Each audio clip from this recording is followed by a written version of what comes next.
수능이 만들어진 지 30년이 지났는데요. 요즘 수능의 킬러 문항 때문에 말이 많습니다. 수능을 창시한 이 박도순 명예 교수는 수능에 대해서 좀 어떻게 생각하는지 언론과 인터뷰한 적이 있습니다. 박 교수가 이제 수능을 만든 목적은 이 학생들의 실력을 점수로만 평가하는 것이 아니라 이 잠재적인 능력을 평가하는 데 목적이 이제 있었습니다. 그래서 처음 수능이 시작이 될 때 대학이 학생을 뽑는데 참고 자료로만 사용되기를 바랬다는 겁니다. 그런데 시간이 지나면 지날수록 대학들이 수능 점수로 이제 학생들을 이제 뽑기 시작하니까 수능을 만들기 이전으로 다시 돌아가 버린 겁니다. 현재 수능은 이제 수능을 처음 만들었을 때의 목적에서 벗어난 겁니다. 노마인 이야기를 쓴 시오노 나나미가 무슨 말을 했는가 하면, 어떤 법이라도 처음 만들 때는 좋은 목적으로 만들지만 시간이 지나면서 악법이 되거나 불필요한 규제로 전락하는 경우가 많다는 겁니다. 오늘 말씀은 이제 먹기 전에 손 씻는 정결 문제로 예수님과 바리새인들의 충돌을 다룹니다. 먹기 전에 손을 씻는 정결 의식은 이 장로들의 전통인데, 이 전통도 처음 만들어졌을 때는 좋은 의도였지만 시간이 지나면서 하나님의 계명보다 더 우선하는 겁니다. 오늘 말씀 앞부분에서는 이 제자들의 전도 여행을 통해서 예수 이름이 많이 알려지고 오병이어 기적이 일어나서 많은 사람들이 그걸 먹고 더 예수님이 이제 유명하게 되고, 또 예수님이 물 위로 걸으시고 또 파도를 잔잔케 하고 또 많은 병자들이 예수님께 나와서 치료를 받았습니다. 그런데 오늘 말씀은 이 앞의 말씀들과 단절되는 느낌이 듭니다. 예수님과 바리새인들이 정결 의식 문제로 충돌하고 유대인들의 전통을 이제 뒤흔드는 그런 이제 내용입니다. 이런 말씀은 곧 이어서 수르보니게 여인 같은 이방인에 대해서 어떻게 다뤄야 되는가 하는 그런 부분의 어떤 서론에 이제 해당이 됩니다. 이 먹을 때 손을 씻어야 되고 그릇과 대접을 씻어야 되고, 이 밖에서 돌아왔을 때 몸에 물을 뿌려야 하는 것이 유대 장로들의 전통입니다. 여기서 이 장로들의 전통이란 각 다양한 상황에서 어떻게 행해야 되는가 하는 것에 대한 율법의 어떤 해석을 이제 말합니다. 율법을 잘 지키기 위해서 울타리라고 할 수 있습니다. 예수님 당시 이런 장로들의 전통이 큰 체계를 이루면서 종류가 엄청나게 많았습니다. 예를 들어 이 안식일을 지켜야 되는 장로들의 전통이 한 300가지 정도 이른다고 해요. 문제는 이런 장로들의 전통이 하나님의 계명보다 더 우선하는 겁니다. 장로들의 전통을 지키기 위해서 하나님의 계명을 지키지 않는 거예요. 처음에는 하나님의 계명을 잘 지키도록 돕는 울타리였는데 시간이 지나면서 하나님의 계명을 지키지 못하는 방해물이 되는 겁니다. 신앙생활을 잘 하려고 만든 이 형식과 틀이 오히려 하나님의 은혜와 성령의 능력을 막을 수 있다는 겁니다. 각종 규제들이 처음에는 좋은 의도로 만들어지지만 시간이 지나면서 손톱 밑에 박힌 가시처럼 또 신발 안에 든 모래알처럼 참 방해물이 될 수 있는 것과 같습니다. 이 시간 우리의 신앙생활 가운데 하나님의 생명과 은혜와 성령과 말씀과 부흥을 누리는가 돌아보고, 누리지 못한다면 무엇이 문제인가 깨닫고 좀 하나님의 모든 축복을 누리게 되기를 바랍니다. 먼저 이 바리새인의 비난과 예수님의 답변입니다. 1절, 2절, 5절 이 세 절을 교대로 좀 읽겠습니다. 바리새인들과 또 서기관 중 몇이 예루살렘에 와서 예수께 모여 들었다가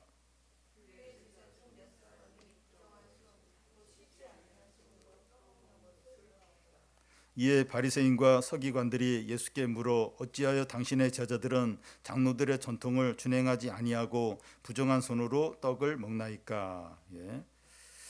우리가 이제 코로나가 한창일 때 어디를 가든지 또 들어가고 나가고 할 때 손 세정제로 손을 열심히 씻었던 적이 있습니다. 유대인들이 먹기 전에 손을 씻는 것은 위생적인 어떤 그것 때문이 아니라 이 종교적인 정결 의식 때문입니다. 바리새인과 서기관들은 손 씻는 정결 의식을 아주 중요하게 여겼지만 율법 어디에도 먹기 전에 손을 씻어라 하는 것이 없습니다. 이 손을 씻는 의식은 제사장들이 성전에서 종교 의식을 행할 때 그때 이제 이렇게 그렇게 좀 했습니다. 그런데 바리새인들은 제사장들이 성전에서 그 행하는 그런 의식을 평민들도 일상생활에서 행하도록 그렇게 하는 겁니다. 이건 지나친 욕심이죠. 지나친 거죠. 제자들의 전도 여행으로 예수님이 이제 널리 알려지고 오병이어 기적으로 예수님이 더 유명해지자 바리새인과 예루살렘에서 파견한 서기관들이 이제 모인 거예요. 예수님에게서 무슨 혐의를 찾으려고 하는 거죠. 그들이 예수님이 제자들을 이렇게 감시하고 있었는데 제자들이 먹기 전에 손을 씻지 않는 겁니다. 그들은 바로 예수께 당신의 제자들이 장로의 전통을 지키지 않고 부정한 손으로 먹냐고 이러면서 이제 그런 질문을 합니다. 이 바리새인과 이 서기관의 정죄의 질문에 예수님이 뭐라고 이제 답변을 합니까? 6절, 7절을 한 절씩 교독 읽겠습니다. 이르시되 이사야가 너희 외식하는 자에 대해서 잘 예언하였도다. 기록하였으되 이 백성이 입술로는 나를 공경하되 마음은 내게서 멀도다.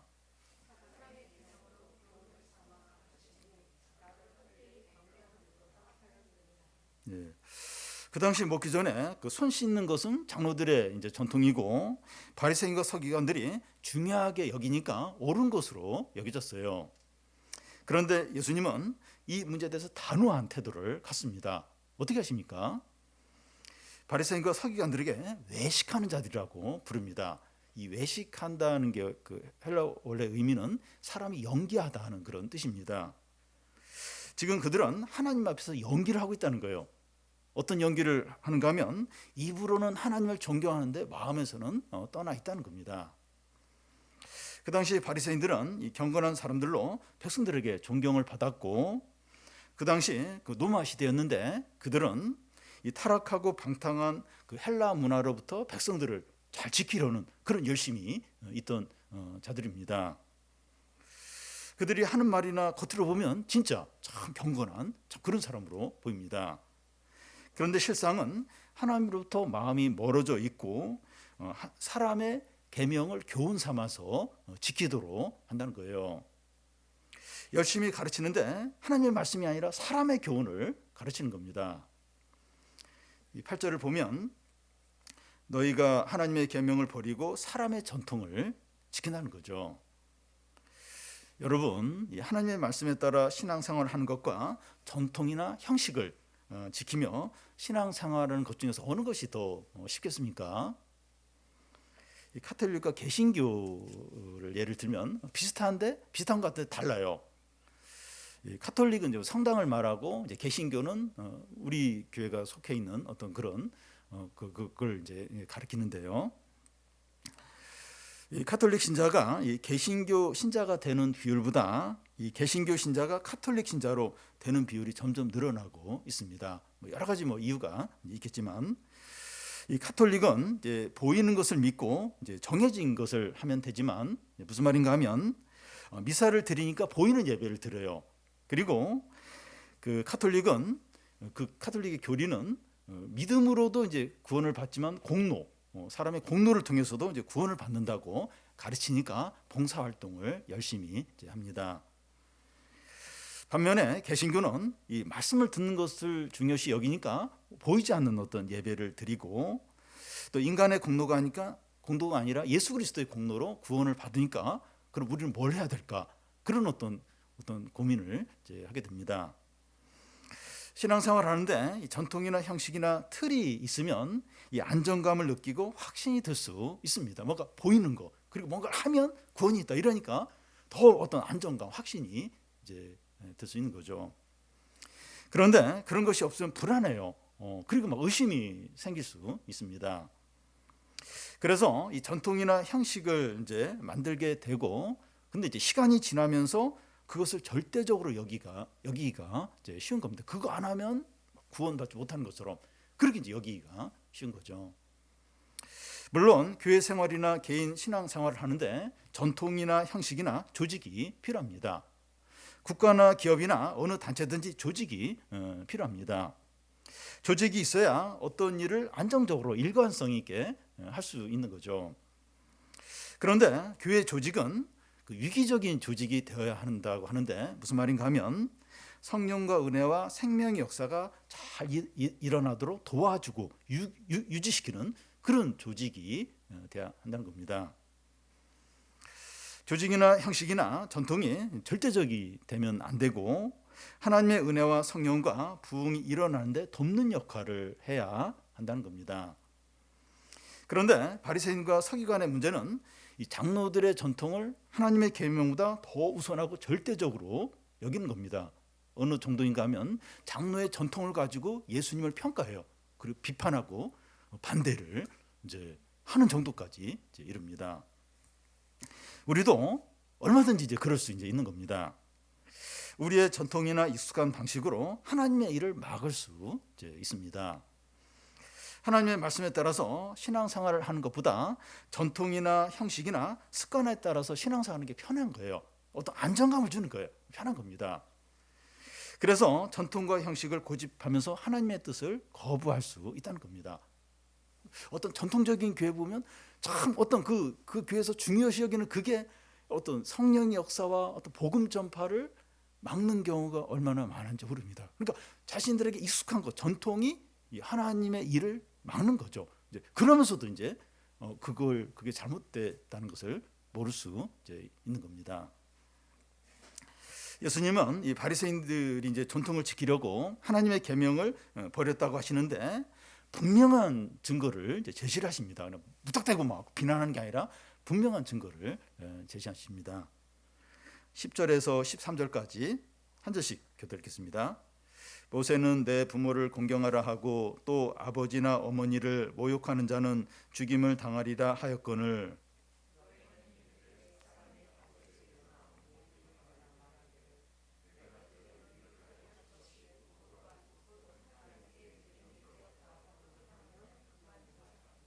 자기 아버지나 어머니에게 다시 아무것도 하여 드리기를 허락하지 아니하여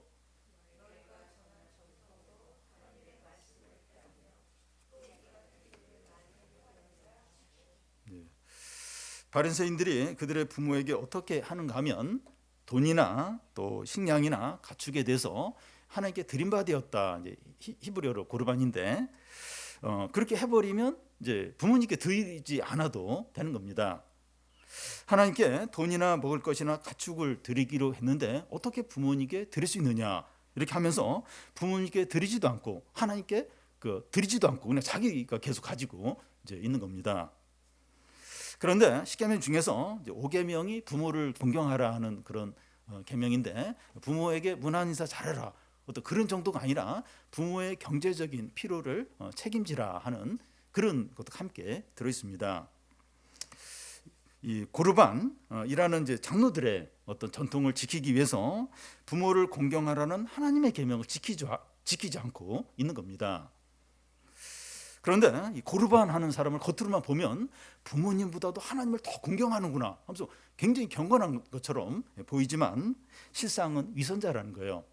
하나님의 계명을 버리고 있는 악한 자라는 겁니다. 이런 부류의 사람을 이제 선한 사마리아인 비유에서도 볼 수 있는데요. 길에서 강도 맞는 사람이 피를 흘리고 쓰러져 있는데 그 길을 제사장이 이제 지나가게 돼요. 그러면서 죽은 그 시신을 만지면 자기가 부정하게 되니까 그럴 수 없다 하면서 그냥 지나쳐 버리고 그 다음에 뇌인이 이제 그 길을 지나가는데 이제 제사 이제 뇌인은 이제 제사를 돕는 그런 사람이니까 그거 하기에 지금 시간이 없다는 거예요. 바빠가지고 어쩔 수 없다 하면서 그냥 지나쳐 버립니다. 제사장과 뇌인은 자기를 정결하게 하고 하나님을 위해서 그렇게 했다고도 이제 할 수 있는데 이웃을 사랑하라는 하나님의 큰 계명을 버리고 있는 거죠.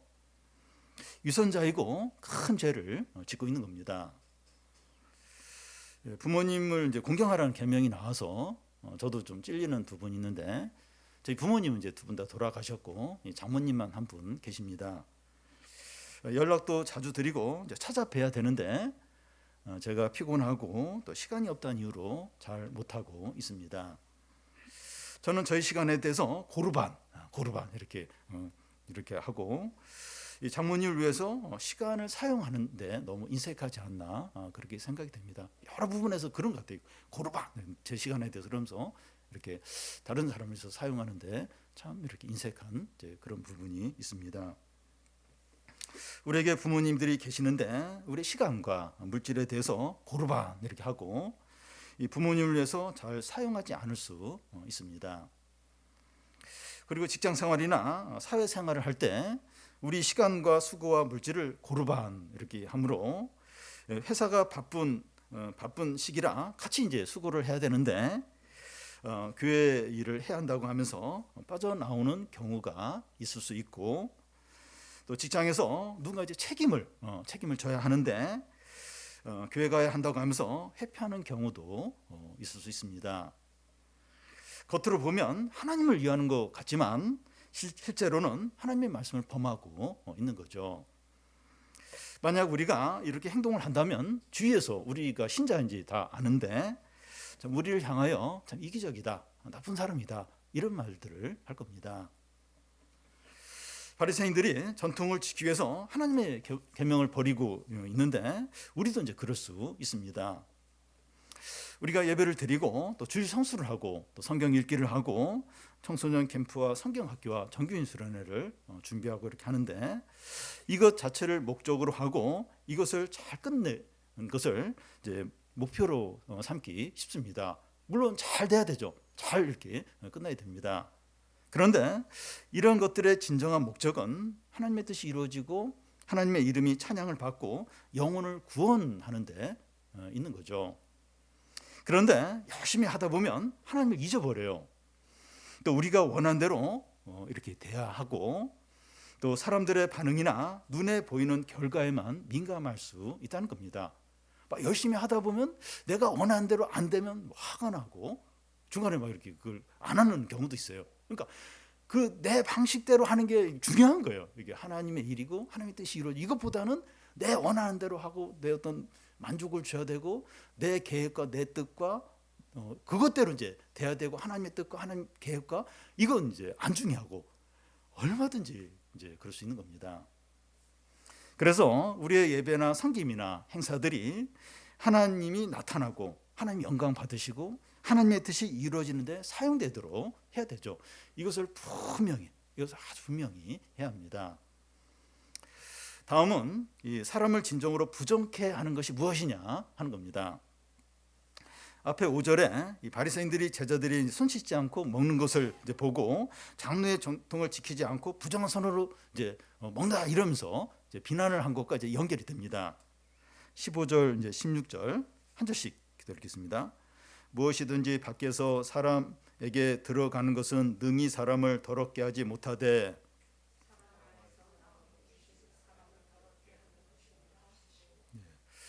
그 당시 바리새인들에게 이게 죄라고 하는 것은 이 부정한 것을 접촉하는 걸 통해서 이제 이렇게 죄가 이제 들어온다고 믿었습니다. 그래서 먹기 전에 손을 잘 씻고 또 그릇과 잔을 잘 씻는 거죠. 왜냐하면 이 부정한 것이 씻지 않은 손이나 또 씻지 않는 그릇을 통해서 사람 안에 들어온다는 겁니다. 이렇게 생각하는 이제 전제가 있는데 그 전제가 뭔가 하면 자기들은 묵은 상태처럼 의롭다는 거예요. 그래서 이 어떤 부정한 것으로부터 차단만 잘하면 계속 자신들은 의로운 상태로 유지가 된다고 그런 전제를 가지고 있는 겁니다. 바리새인들은 이 죄라는 것을 아주 피상적인 간단한 것으로 여겼습니다. 그런데 예수님은 전혀 다르게 보십니다. 무엇이든지 밖에서 사람에게 들어가는 것으로 사람이 더럽게 되는 것이 아니라 사람 안에서 나오는 것이 사람을 더럽게 한다는 겁니다. 그러자 제자들이 이게 무슨 뜻인지 몰라요. 그리고 예수님께 질문합니다. 예수님 설명을 하시는데 18절 19절을 한 절씩 교대하겠습니다. 예수께서 이르시되 너희도 이렇게 깨달음이 없느냐 무엇이든지 밖에서 들어가는 것이 능히 사람을 더럽게 하지 못함을 알지 못하느냐.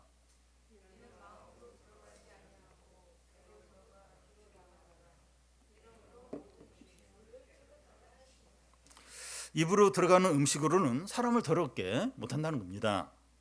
모든 음식물은 입으로 들어가서 위를 거쳐서 소장과 대정을 통과해서 밖으로 나오게 됩니다. 음식물은 사람의 영혼이나 믿음에 영향을 주지 않습니다. 고급 식당에서 분위기 좋은 곳에서 식사를 하면 막 믿음이 생기고, 삼각김밥이나 이제 컵라면 이런 걸 먹으면 믿음이 막 없어지고 그런 게 아니죠.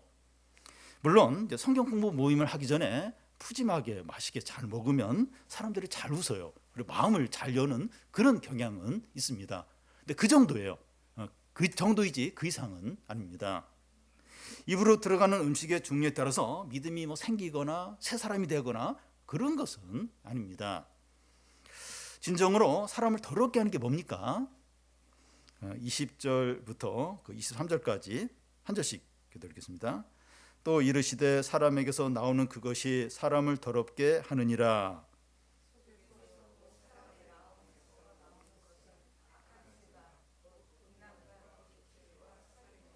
간음과 탐욕과 악독과 속임과 음탕과 질투와 비방과 교만과 우매함이니,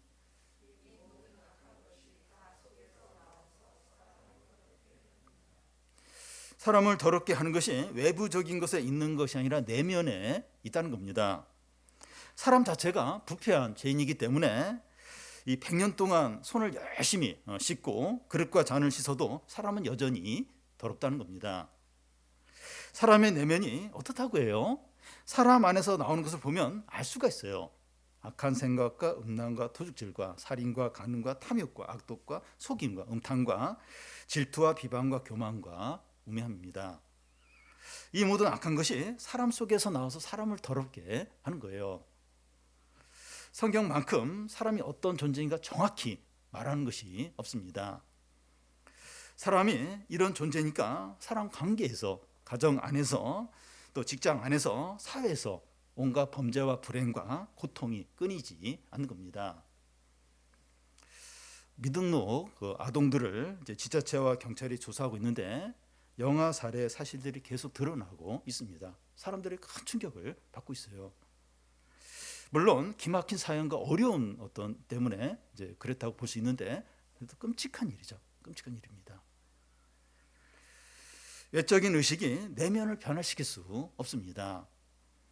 외적인 의식이 의미를 가지려면 내적인 변화가 외적으로 표현이 될 때이죠. 예를 들어서 이 결혼 예식을 할 때 신랑 신부가 하나님과 이제 사람들 앞에서 서약을 하는데 그 서약이 의미가 있으려면 내면에서 신랑 신부가 서로를 진정으로 사랑하고 하나님께 신실할 때 외적인 서약이 의미가 있는 것과 같습니다. 예수님이 반대하시는 것은 장로들이 전통인 손 씻는 어떤 정결 의식을 반대하는 것이 아니라 이런 전통이 하나님 말씀보다 더 우선한 거기에 대해서 반대를 하시는 겁니다. 바리새인의 문제는 외적인 의식으로 사람이 의롭게 될 수 있다, 이걸 이렇게 이제 믿는데 문제가 있는 거죠. 그런데 인류가 그런 믿음을 가지고 있습니다. 인류가 교육과 과학 기술로 사람들을 착하게 만들고 세상을 천국으로 만들 수 있다, 그런 확신을 가진 때가 있었어요. 19세기 말과 이제 20세기 초였는데 유럽에서 교육학자들이나 과학자들이나 정치인들이 중심으로 어렸을 때부터 이제 교육을 잘 시키면 도덕적인 사람이 되고, 이 과학 기술을 잘 발달시키면 질병의 문제를 다 이렇게 해결할 수 있고, 정치를 잘해서 범죄들을 줄이고 또 복지 제도를 잘하면 이 세상이 천국과 같은 곳으로 바뀔 수 있다, 이런 확신을 가졌습니다. 그런데 1914년 제1차 대전과 1939년 제2차 대전이 터지면서 5천만 명 이상 죽고 유럽 전체가 잿더미로 바뀌고 또 유대인들 600만 명을 학살하는 그런 일들이 일어나게 됩니다. 세계 1차 대전이 있은 후에 교육을 통해서 도덕적인 사람들을 만들어서 세상을 천국 같은 곳으로 만들 수 있다, 그런 얘기는 다시 나오지 않았습니다. 20세기 초 유럽의 지식인들이 몰랐던 게 무엇인가 하면 이 사람이 절망적인 죄인이다, 이런 걸 몰랐던 거예요. 현대로 오면서 이 정신질환을 가지고 있는 사람들이 너무나 많습니다. 이런 사람들에게 상담이 필요한데 상담이 유익하고 또 상태를 호전시키고 많이 이렇게 회복시키는 경우가 있습니다. 그런데 그래서 이제 정서적인 어려움을 겪는 분들에게 상담이 도움이 됩니다. 그런데 일반 상담의 한계를 이제 생각을 해야 하는데, 상담에서는 사람을 죄인으로 보지 않고 또 사람 안에 악한 것들이 가득하다는 것을 인정하지 않습니다. 그래서 상담을 통해서 상태가 호전되기는 하지만 진정으로 문제 해결이 되지 않습니다. 교육이나 과학기술이나 정치나 상담들이 필요하고 유익하지만 사람의 죄와 고통의 문제를 본질적으로 해결해 주지 못합니다. 그러면 우리는 어떻게 됩니까? 이런 것들이 진정으로 이런 것들로 진정한 해결이 안 된다면 어떻게 해야 되죠? 요한복음 3장에 보면 그 율법 선생인 니고데모가 밤중에 예수님을 찾아와요. 왜 찾아왔습니까? 이 손 씻는 것 같은 장로들의 전통으로 죄 문제, 인간의 어떤 본질적인 문제가 해결이 안 된다는 걸 알고 참 답답해하며 절망하면서 찾아온 거죠. 예수님은 뭐라고 대답을 하십니까? 거듭나야 된다고 하십니다. 예수님을 믿음으로 성경과 말씀으로 거듭나야 하는 거예요. 지식인이고 존경받는 니고데모나 5번 결혼한 사마리아 여인이나 모든 사람들이 영적으로 다시 태어나야 합니다. 만물 중에 가장 부패한 것이 사람의 마음이라고 했고, 의인 없나니 하나도 없고 모든 사람이 죄를 범해서 하나님의 영광에 이르지 못한다고 했습니다. 여러분, 사람이 타락하고 죄 가운데 빠지는 이유는 환경이나 또 배우지 못하거나 가난해서가 아니라 마음이 부패하기 때문입니다. 교도소에 들어가 있는 사람들이 하는 말이 뭔가 하면, 내가 이런 꼴이 된 것은 부모를 잘못 만나서이고 배우지 못해서이고 친구를 잘못 사귀어서라고 그렇게 합니다. 물론 어느 정도 사실일 수 있어요. 그런데 진정한 이유는 사람의 마음이 죄를 좋아하는 거예요. 죄를 짓고 싶은 충동이 있기 때문입니다. 마음속에 죄를 싫어해요. 그리고 죄 짓고 싶은 마음이 있다면, 죄 짓고 싶지 않은 그런 마음이 있다면 어떤 상황이 되더라도 죄를 안 지을 겁니다. 사람이 이런 절망적인 존재이기 때문에 외적인 의식이나 형식이나 전통을 지키는 것은 안 되는 거예요. 그렇게 간단한 문제가 아니라는 겁니다. 인류 역사상 자신의 노력과 열심으로 의롭게 되려고 가장 노력한 불의의 사람을 고른다면 바리새인들입니다. 그들이 어느 정도로 열심히 있었는가 하면, 그 랍비 마키비라는 이제 사람이 있었는데, 그가 감옥에 갇혔을 때 마실 수 있는 소량의 물이 이제 제공이 되는데 안 마셔요. 안 마시고 손 씻는데, 정결의식을 행하는데 사용했다고 합니다. 바리새인들은 그렇게 철저하게 장로의 이 전통을 지켰지만 정결케 되지 못했고 주님께 화실저하는 그런 그 정죄를 이제 받았습니다. 무슨 일을 하든지 형식이나 조직이나 틀이나 전통이 필요해요. 이 안정적으로 계속 하려면 이런 외부적인 것이 필요합니다. 우리도 신앙생활 하면서 전통이나 형식이나 습관들이 있어야 돼요. 예배와 봉사와 성경 읽기와 어떤 행사들, 여러 행사들이 그런 게 있어야 합니다. 이런 것들은 필요해요. 유익합니다. 우리는 이런 것들을 이제 반복적으로 하면서 안정감을 누리고 만족을 할 수 있습니다. 그러니까 무슨 일을 했을 때 어떤 성취감 있잖아요. 그것처럼 예배도 드리고 섬기고 어떤 행사들을 하면서 그것 자체로 안정감을 누리고 이게 만족을 이제 할 수가 있습니다. 그런데 우리가 이런 것들을 하면서 하나님의 생명과 은혜와 성령과 영광과 부흥을 누리느냐 하는 겁니다. 지금 우리 안에 의심이 들게 하고 어떤 부정적인 생각을 들게 하도록 이런 얘기를 하는 게 아닙니다. 예배 드릴 필요가 없나? 이러면서 할 필요 그런 생각을 들도록 지금 이런 얘기를 하는 게 아닙니다. 중요한 게 뭔가 하면, 그러니까 어떤 그런 일을 이제 하면서 안정감과 만족감을 누리고 그것으로 끝나기가 쉽다는 거예요. 그냥 이렇게 했으니까, 뭔가 이렇게 이뤘으니까 그것으로 끝나기가 쉽다는 거예요. 그러면 안 된다는 거예요. 그게 어떤 목적이 절대 아니라는 겁니다. 하나님의 생명과 은혜와 성령과 영광과 능력을 누려야 한다는 거죠. 그러기 위해서 이제 이런 것들을 하는데 우리는 거기까지 안 가고 그냥 이렇게 예배드렸다, 주일 성수했다, 또 이렇게 섬겼다, 그러면서 이제 이렇게 끝나기가 쉽다는 거예요. 이런 걸 통해서 하나님의 생명과 은혜와 성령과 영광과 구원을 누려야 되죠. 그래서 그걸 내가 지금 그렇게 하고 있는가, 그걸 이제 확인해야 한다는 겁니다. 그리고 그렇게 또 누려야 하는 거죠. 그럼 우리가 이제 신앙생활을 하고 있지만 이 하나님의 생명과 은혜와 능력을 누리지 못하고 있다면 원인이 무엇일까요? 지난 몇 주 동안 이제 마가복음 말씀과 오늘 말씀의 차이가 느껴지십니까? 그러니까 지난주까지 따뜻했어요. 막 뜨거웠는데 오늘 말씀은 너무 차가워요. 아주 냉랭한 분위기가 완전히 이제 달라졌습니다. 우리는 몇 주에 걸쳐서 예수께서 병자들을 고치고 죽은 자를 살리고 바다를 잔잔케 하고 오병이의 기적을 일으키면서 사람들이 기뻐하고 영광을 돌리는 것을 봤습니다. 그런데 오늘 말씀에 보면 예수께서 행하시는 기적과 은혜가 중단이 되고 또 사람들이 막 놀라고 기뻐하는 게 없습니다. 그 원인이 뭐죠? 원인이 뭡니까? 앞에서는 사람들이 예수께 간절히 나왔어요.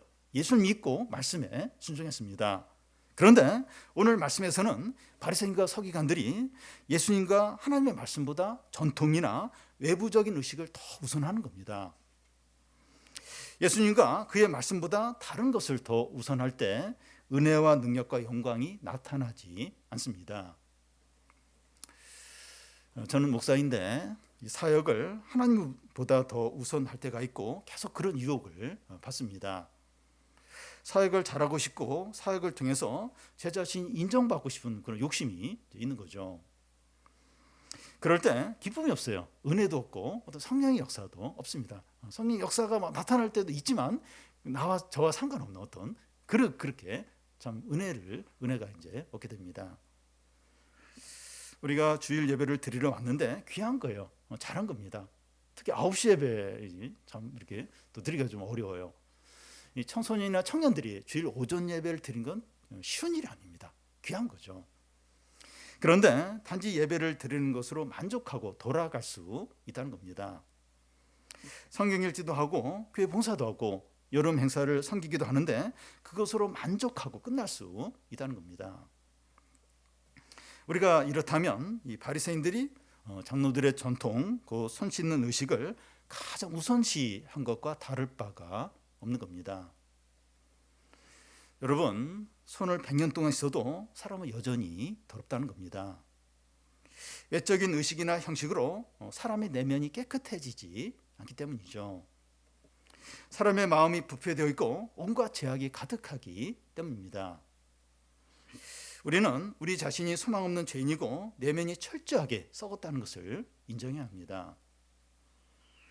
우리가 100년 동안 예배를 드리고 봉사를 하고 교회 생활을 해도 우리는 여전히 죄 가운데서 멸망할 수 있다는 겁니다. 우리가 드리는 예배와 봉사가 불필요하다는 것이 아니에요. 우리가 진정으로 관심을 갖고 우선순위에 두어야 할 것은 교회 생활이나 봉사를 잘하는 것이 아니라 주님을 만나고 새롭게 되고 거듭나고 하나님 뜻대로 사는 것이 되어야 한다는 겁니다.